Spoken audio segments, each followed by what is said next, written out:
Good morning, North Middle School. I'm Alex and this is Marissa, and we want to welcome you to our newest episode of North News. We have a great show lined up for you.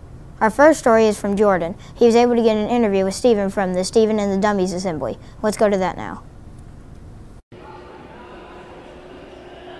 Hi, I'm Jordan here with North News, and this is Stephen. So, Stephen, can you tell us how long you've been doing this? I have been doing this since I was 9 years old. Oh, my word, it's been 40-something years.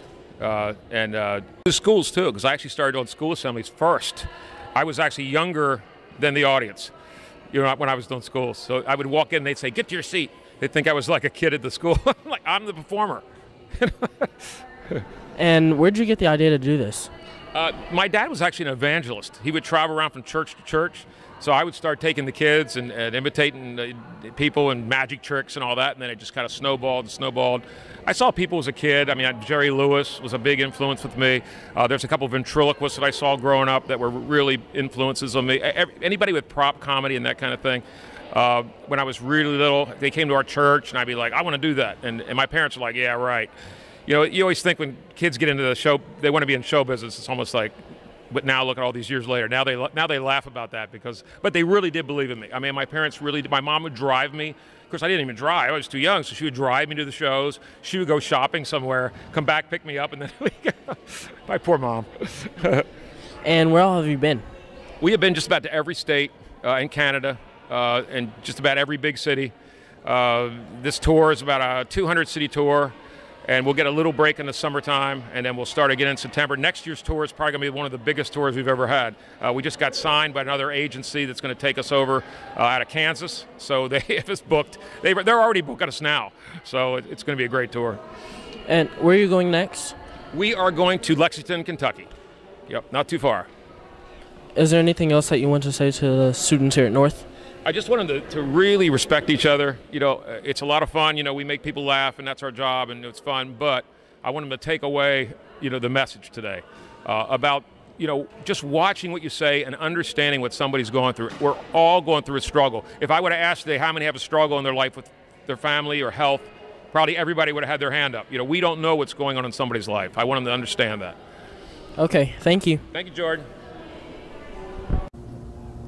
Next up, Gabby spoke with Maggie about the STLP Regional Conference at Murray State and got the scoop on her group's performance there, as well as our own North News group. Take it away, Gabby. Hi, I'm Gabby here with Maggie, one of our STLP members here at North, asking her some questions about the program. So what is STLP exactly? STLP is basically a program where you pick a community service project and you have to include technology in some way. What did you guys do your project on this year? Our project is called NMS High Tech Readers, and we sent a survey to some third graders at Spotsville Elementary, and we're going to read a book to them over Skype. Was there any other groups involved in this? Yes, there's also North News involved, and they talked about things about North News and my group. I was also in the STLP, and we recently went to Murray State, and from there you can progress on to state. So can you tell us how you can make it to state? In order to make it to state, you have to make an 85 out of 100 at Murray, and my group got a 92 out of 100, and North News got a 96. So congratulations on making it to state, and thank you. You're welcome. We now have an interview from Lucas. He spoke with Mr. Bennett about the recent science lab projects that he and Mr. Carroll conducted with owl pellets. Sounds delicious. Let's go to Lucas now. Hello, I'm Lucas here with Mr. Bennett, the 8th grade science teacher. What did you do as your recent lab? We just did a lab where we were dissecting owl pellets. An owl swallows its prey whole, but it can't digest the bones or the fur, and so it coughs up this pellet which has bones and fur in it. And so we were dissecting it to get the different bones out. What was the purpose of the lab? We wanted to see if we could identify what type of prey the owl ate by its bones. So for instance, when we get a skull like this, we could try to compare it to a chart, and this skull, for instance, ended up being a rodent skull. And so with its skull and with the other bones, we could identify what the different prey was that the owl ate. What are you learning about what were you learning about while you were doing the lab?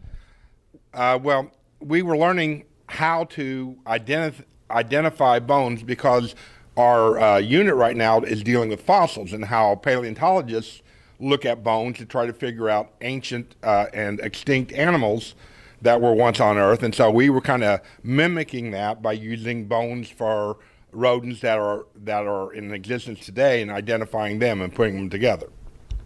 What was the best part of the lab? It was really, I think the kids really enjoyed breaking apart the pellet and finding the bones. At first, some of them were timid. They're kind of a little bit scared about touching anything. But most of them really got into it using tweezers, using toothpicks, and then using their fingers. They really enjoyed getting into the owl pellet. What kind of bones have you found so far? The vast majority of bones that we found were rodent bones. Rodents are a primary source of food for an owl. We did find a couple of situations where a shrew, we had bones for a shrew, which is more or less a type of rodent anyway.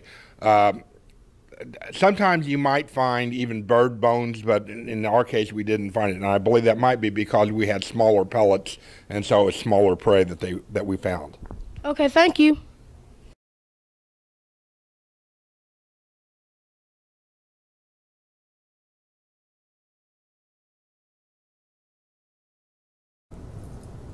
Finally, we have Sierra interviewing Amara about the choir concert coming up and her wonderful singing ability. Let's go to Sierra now. Hi, this is Sierra with Amara. We're going to talk a little about choir. What concerts do you have coming up? We have the Christmas concert in December and a spring concert at the end of the year. What's your favorite concert? The Christmas concert. Do you have any songs that you'd like to sing? I could sing Jesus Take the Wheel by Carrie Underwood. Sing that for us? I'll sing a little part. Okay. She was driving last Friday on her way to Cincinnati on a snow-white Christmas Eve. Wow, Amara, that sounded great. Thanks for that interview. That's it for another episode of North News. I'm Marissa and this is Alex. Have a great week and we'll see you next time. Next up, Gabby spoke with the mag. We now have an interview from Lucas. He spoke with Mr. Bennett about the recent science lab. Okay. No. Finally, we have a Sierra.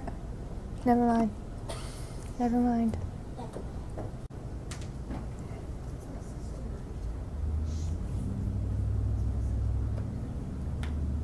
Lucas.